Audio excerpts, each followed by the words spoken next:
Voilà les amis, donc de retour. Comment dire, voilà, j'ai un camarade qui m'a gentiment prêté un carbu 17,5 qui était un peu en pièces détachées, donc j'ai dû le reconditionner. Mais bon, le principal était là, vu que de toute façon, moi, mon boisseau était le même, j'ai mis mon cornet. Par contre, j'ai tout remis à l'origine, donc comme c'était à l'origine sur le scooter, donc avec le cornet comme ceci. Le gicleur 90, donc 90 pour les Français. Et donc voilà, j'ai tout remis. Donc j'ai remis mes tuyaux pour boucher l'arrivée d'huile, boucher les deux prises d'air pour un retour, je crois. Donc j'ai remis le fil de la vanne ici. Le tuyau d'essence bien sûr. Bon, bien sûr sur celle-ci j'ai un starter automatique mais qui a été supprimé, donc on s'en fout.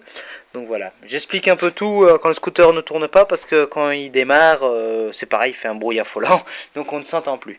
Voilà, donc ici vis de richesse réglée à fond, enfin serré à fond. On va faire le test.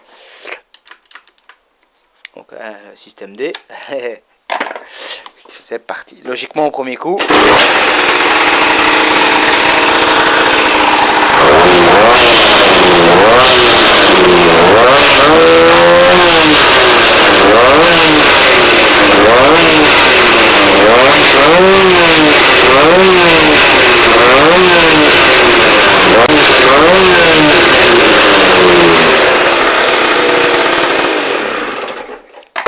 Voilà. Donc il s'avère que là c'est nickel, c'est impeccable comme on dirait. Bon, si vous avez pu remarquer sur la vidéo, je le dis avant qu'il y en a qui commencent à faire des réflexions un peu neuneux. Comme vous avez pu remarquer sur la vidéo, comme j'étais mis ici, on voit très bien que mon disque ici à l'arrière ne tourne pas et qu'on entend que le scooter prend méchamment les tours. Ne vous inquiétez pas, j'ai pas un moteur surpuissant. C'est parce que tout simplement j'ai pas la courroie dans à l'intérieur, donc l'embrayage n'est pas entraîné. Donc forcément, j'ai quand même bien le variateur avec les galets ici derrière, puisque sinon je ne sais pas le prendre avec le kick. Donc voilà, donc c'est ça que on a l'impression que le moteur prend méchamment les tours. Mais c'est le cas, mais forcément il n'a aucune résistance derrière lui. Donc voilà. Donc on va essayer maintenant de desserrer 2 tours. Si ma mémoire est bonne, je crois que c'est ça. Bon, attendez. Ah oui, ici j'avais desserré un tour, pardon, excusez-moi, j'avais desserré un tour. Donc je redesserre un demi-tour, donc un tour et demi, 2 tours, voilà. Et c'est ici, comme on dit, que le bas blesse. Donc on remet le contact.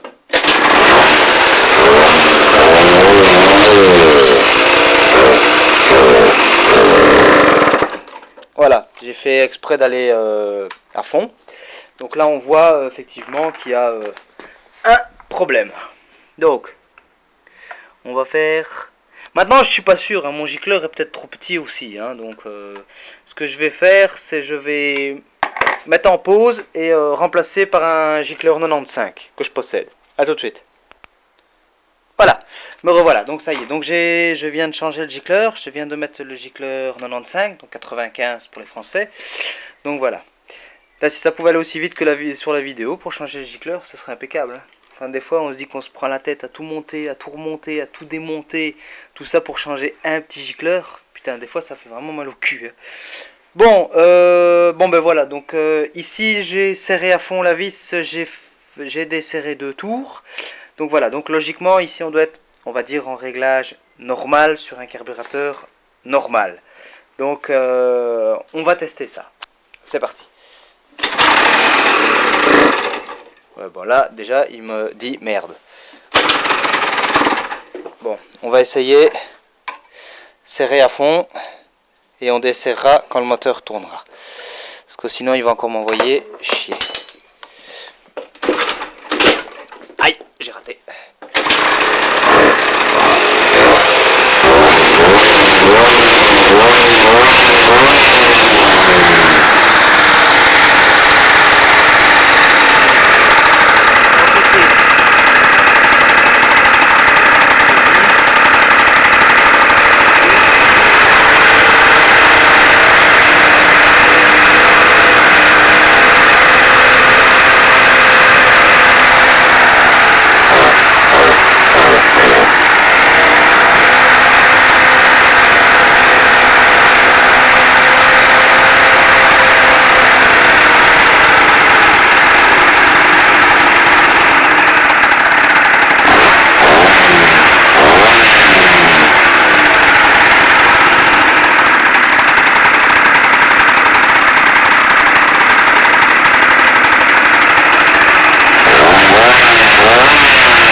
Voilà, bon, j'ai arrêté en fait les réglages parce que j'arrête les frais parce que j'ai mon pot qui est en train de se dévisser.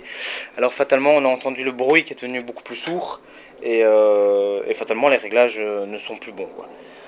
Donc voilà, bon à mon avis voilà il y a un souci de gicleur parce qu'on entend clairement que le PET ne fait plus quoi. Donc là-dessus il y a vraiment plus de soucis.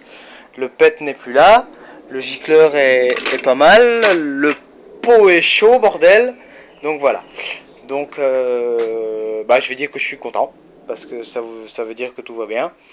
Bon, prochaine étape, ça va être, je vous explique parce qu'on va sûrement pas se revoir ou s'entendre d'ici peu. Donc ça va être tombage de la culasse, enfin de la culasse du cylindre, pour aller chercher le joint qui se trouve là-bas dans le fond, parce que j'ai commandé un joint spécial et je vais avoir un joint nettement plus fin. Vous allez me dire pourquoi, ça sert à quoi, ça sert à machin, parce que bon, comme j'ai dit, je veux faire le scooter correct. Donc en diminuant l'épaisseur du joint, on augmente le taux de compression dans le cylindre. Qui peut être minime, mais qui peut être sympathique. Tant qu'à faire, ça coûte 3 fois rien, hein. Je me suis dit tant qu'à faire, on va changer le joint d'en base. Et puis de toute façon, entre un joint normal et un joint fin, bah, je crois qu'il y a quelques centimes de différence. Donc j'ai dit tant qu'à faire. Voilà. Après bien sûr, il va avoir tous les joints de culasse qui vont être remplacés. Parce que je soupçonne que j'ai un joint qui est foutu. Et tant qu'à y être, je vais tous les remplacer.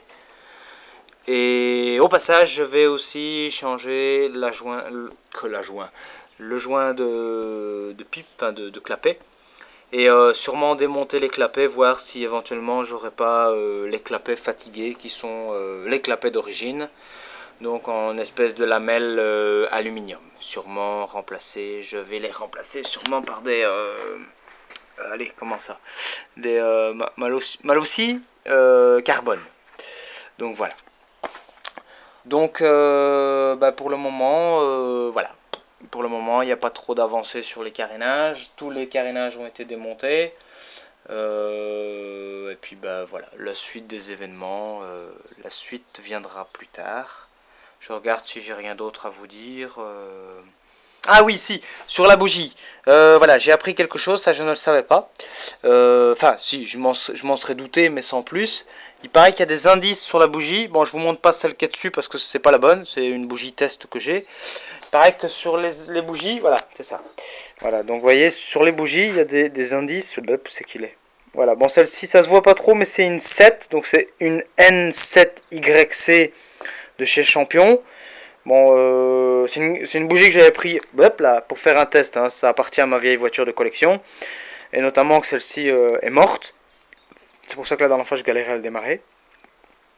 Et il paraît que plus l'indice sur la bougie est haut, il paraît que c'est une bougie froide. Donc j'ai pas bien compris ce que c'était. Donc ici, à savoir que je vais avoir soit un carbu 17,5, soit un carbu 21, je ne sais pas encore, parce que la mouche va me piquer. Un kit top performance 70 cm3, donc 70 cm3 pour les Français. Avec un pot TTP, enfin ici qui a été tuningé par ma femme. Donc c'était un pot TTP, enfin c'était marqué TTP, je ne sais pas ce que ça vaut. Donc voilà, si vous savez éventuellement me préconiser le type de bougie que je devrais mettre. Et j'attends toujours vos réactions sur ce fameux pot TTP. Qu'est-ce qu'il vaut? Ah oui, petit ajout de ma part. Le poumon ici, je sais quelle marque c'est un TNT. Voilà, parce que j'ai vu identiquement le même à vendre chez un magasin ici en Belgique, c'est Yamaha, donc Obimoto Aquem. Donc pour ceux qui connaissent, le reconnaîtront bien sûr. Et il s'est avéré qu'ils vendent le même, sauf qu'ils ont le même en bleu anodisé. Donc, enfin bleu ciel, hein, donc plus clair que ça. Et c'est un TNT. Donc voilà, notamment, je suis content, c'est pas un machin fait maison, bric à brac. Voilà, voilà. Allez, ciao, ciao les amis.